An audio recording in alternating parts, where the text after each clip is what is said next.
Good day, everyone. For Telesur, I'm Cody Weddle in Caracas, Venezuela. We begin once again in Mexico, where as each day passes without an answer to the case of 43 missing students, anger grows and trust in authorities wanes.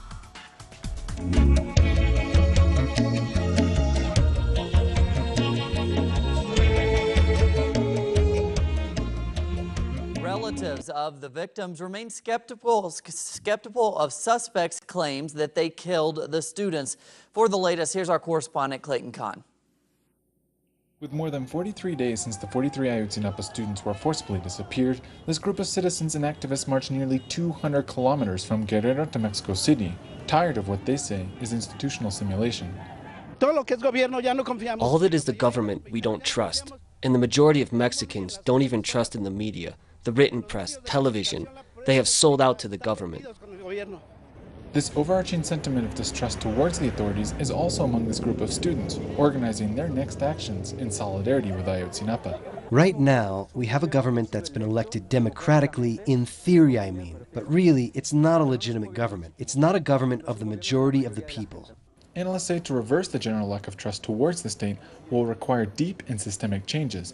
They argue that the starting point needs to begin with the state granting trust to its own citizens. To generate the sense within everyday common people that their criticism is valued, that they can denounce something and not be repressed, criminalized, or attacked for their criticisms.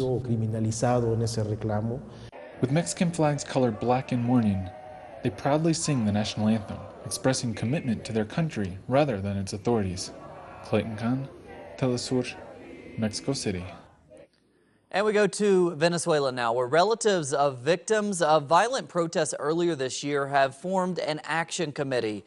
The committee will investigate the deaths following violent protests known as guarimbas organized against President Nicolas Maduro. Protesters took to the streets between February and June this year. The violence left over 40 people dead. The committee's organizers say they will take their complaints to the offices of every international organization possible to denounce the violence of right-wing groups behind the guarimbas.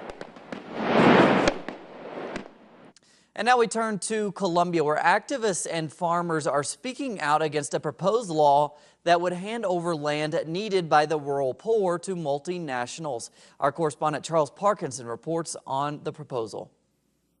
At a congressional commission on November 10th, politicians and experts discussed a law being pursued by the Colombian government that would allow officially unoccupied land to be handed over to national and international companies.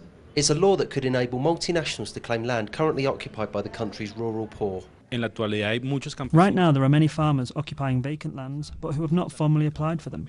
This new measure would see farmers forcibly ejected from their land, even though they meet all the requirements to receive rural property in Colombia. The law is being pursued despite government pledges during peace talks with the FARC to oversee countryside land reform and address massive rural displacement. The alternative to this model is that the state directly hands over resources to the farmers, to the associations of producers, the cooperatives, to give them the incentives and to give the vacant land to farmers who don't have the land. Colombia has all of the instruments to be able to do that. For farmer Fabio Moreno, the law highlights the lack of regard the government has for rural communities. The government criticizes the guerrillas, the paramilitaries, saying that they rob land from the farmers, that they take it away. But what is the government doing? It's doing the same thing. If the law is enacted, it will likely cause severe problems at the peace negotiations taking place in Havana. The outstanding and unanswered question here is how a policy of handing over land to major national and international economic interests falls into the government's peace talks commitment for rural reform and the alleviation of poverty and landlessness among millions of people in the countryside. Charles Parkinson, Telesur, outside Bogota, Colombia. And thanks to Charles. And now we move to China, where the Asian Pacific Economic Cooperation Summit comes to an end on Tuesday. At the summit, China and Russia signed a new landmark cooperation agreement on energy, which will increase Russian gas supplies to China. The cooperation agreement will last for 30 years. Meanwhile, the leaders who gathered at the APEC summit are backing the Chinese proposal of creating a free trade agreement for the bloc. The move comes in contrast to the U.S. proposal of a trans-Pacific partnership which would exclude China and Russia. Also during the APEC summit, U.S. President Barack Obama met briefly with his Russian counterpart Vladimir Putin. The president held a 20-minute encounter to discuss current issues. Those included the situation in Ukraine, Syria, and nuclear talks with Iran. Washington is threatening Moscow with further sanctions after the Russian government recognized elections in the rebel-held territory of eastern Ukraine. And in Ukraine, heavy shelling continues in the eastern rebel strongholds of Donetsk and Lugansk. Fears of a full-scale conflict continue. Kiev alleges that rebel forces have implemented a mandatory draft and see that as preparations for an offensive. Meanwhile, the MH17 crash site has come under heavy shelling after the rebel forces attempted to recover fragments to send to investigators. The rebels allege that the Ukrainian army was behind the shooting of the plane and that Kiev is now attempting to prevent the probe. And to the Middle East we go, where the Italian government announced on Monday that it will provide assistance and training to Iraqi Kurdish forces fighting the Islamic State. Italy will provide a training center and will monitor and assist Peshmerga brigades.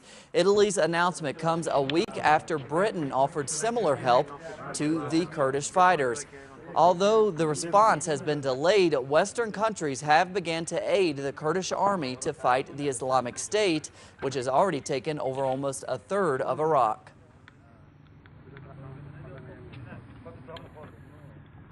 And in the United States, political prisoner and journalist Mumia Abu-Jamal is challenging a law approved in Pennsylvania last month, which gives unlimited power to district attorneys to silence prisoners.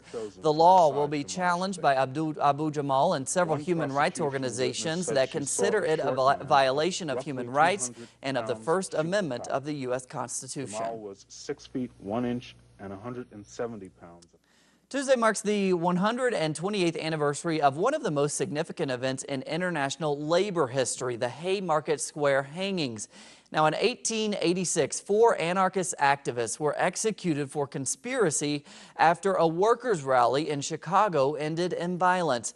The Haymarket Affair is generally considered the origin of the internationally recognized May Day workers' holiday. Tuesday also marks the hanging of rebel slave Nat Turner, who led the Southampton slave insurrection in 1831 when some 75 slaves freed themselves and confronted a state militia of over 3,000. Apart from today also being the anniversary of the end of the First World War, November 11th marks the anniversary of the birth of famed U.S. novelist Kurt Vonnegut. Vonnegut was famous for his science fiction books as well as his social satires. He is most remembered for his novel Slaughterhouse-Five, based on his experiences in World War II. The writer was also known for holding socialist views and supporting indigenous people. Many of his characters and stories were inspired by historical political characters such as Leon Trotsky and U.S. labor leader Eugene Debs. Plenty more on those stories and others at our website, telesurtv.net/English. For Telesur English, I'm Cody Weddle. Have a great day.